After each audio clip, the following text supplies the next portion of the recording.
Perfect. Hi, Kirsteen. Hi there, Krishna. So we're going to have a quick Q&A about this, about perinatal training that you're going to, perinatal and postnatal training that you'll be delivering here in Valencia. So firstly, my first question is, can you share a little bit about your background with Birthlight and how long you've been running these trainings for? So I first came across Birthlight for perinatal training back in 2000, late 2000. And yeah, I guess professionally, I was looking for something to do with the pregnant women would come to my general classes, and all I really knew that they shouldn't do was lie on their front. And if I wasn't sure, it was, oh, well, you better do legs up the wall. And that didn't seem very satisfying for me as a teacher or for them as a pregnant practitioner. And probably on a personal level, because I think we always come for a personal reason too. There was a sort of a time in my life was like, well, do I want to be pregnant or don't I? I don't know. So there was a sort of question around there. And I think it just opened up a whole new world of, what pregnancy could be, all the other dimensions apart from the physicality of it.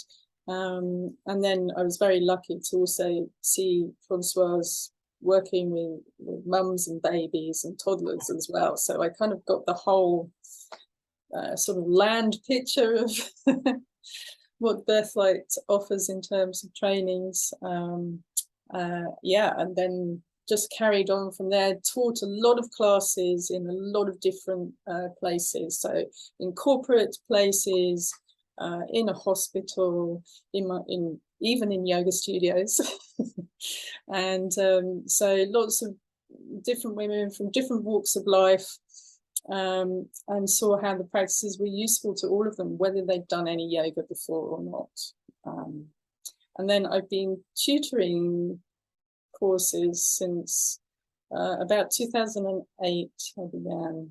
Yeah, so quite a while. Okay, and you've been doing this with Birthlight. Yeah. And I know you tutor the perinatal and the postnatal. So could you explain what the perinatal is and what the difference is between prenatal or pregnancy yoga versus perinatal?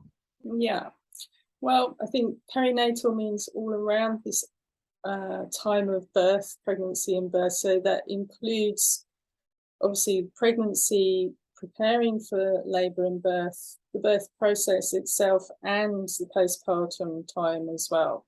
So we're not just cutting off at birth, we're not just cutting off once the baby's born. And we have this idea that this is all not one unit, but it has a continuity through it. And what you do in pregnancy can feed into how your experience of the birth is, however it goes, whatever kind of birth you would like and whatever actually happens. It's hugely affected by how you are in your pregnancy. And then that is going to hugely affect how you and your baby are after birth in those early weeks. And hours and days as well, because that very key time after birth is hugely affected by the birth, which has affected how you were in pregnancy, so it all has a huge knock-on effect. So rather than just going yoga for pregnancy, which has its place, but I think it's nice to look at a more holistic picture of that time. So I'm guessing this is a Birthlight thing. So can you tell me more about the Birthlight method? What's so special about the Birthlight method?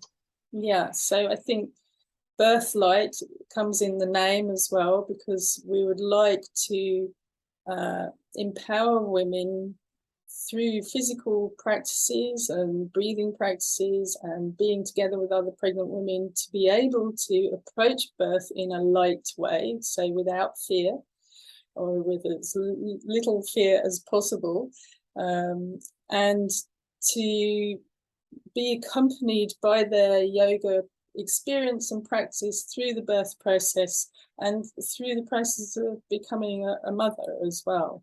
So that's a huge transition that women go through. So if we can bring lightness to that, we know that that has a huge effect on hormones, how we feel in the day, which then affects our posture, our digestion, all of these key things that are about wellness and focusing on being, as well resourced in our bodies and minds as possible, because it's a challenge as well. Yeah, a lovely challenge, but yeah. And Birthlight's actually registered as a charity and has a membership as well. So could you explain a little bit about how this membership works before you join the training and after you join the training? Yeah, so if it's someone's first training with us, then they get a year's membership already, and your membership allows you to register on our international directory of qualified teachers once you've finished all the course, and gives you a discount on other further trainings if you want to take them, which many people do. I mean, we have lots of people who've probably done like 4 or 5 courses with us, and they keep expanding their repertoire and what they can offer in that way. And then there are other, sort of benefits to being a member as well, access to various resources and things as well. Yeah. Okay, great. And who can join this training, the perinatal and the postnatal yoga teacher training? So obviously, ideally, people who have done at least a sort of 200-hour general teacher training. That said, we also have people come on the course from maybe a midwifery background, but we always ask that they have their own personal yoga practice, otherwise it's a bit at the deep end. And whoever it is coming along, sometimes we have people who have, maybe they've been to Birthlight classes with several pregnancies, and they've got their own practice, and sometimes we let them join as well. Really, it depends a little bit on where you live and how you're going to use the practice. We've also had physiotherapists who come along who then use it in a one-to-one way. Midwives also use it in a one-to-one way, or they might run it as a workshop, in terms of birth preparation. So people can use it in different ways, definitely. And the perinatal training is an 80-hour training. Could you explain how this is arranged? Yeah, so we have a part 1 and a part 2. And so what we aim to do on part 1 is really introduce everyone to the whole physiology of being pregnant, preparing for birth and labour, and being able to go away and set up classes from that part 1. And we don't expect everyone to be the encyclopedia of prenatal, postnatal and perinatal yoga all in one from that part, but they've got enough to go away and start teaching case studies. So we want them to put it into practice as soon as possible by teaching a group and a one-to-one and documenting that. And from that, people start to see how they can really integrate the practices, which may be quite different to how they've taught a class before, and specifically in response to the actual women in their classes.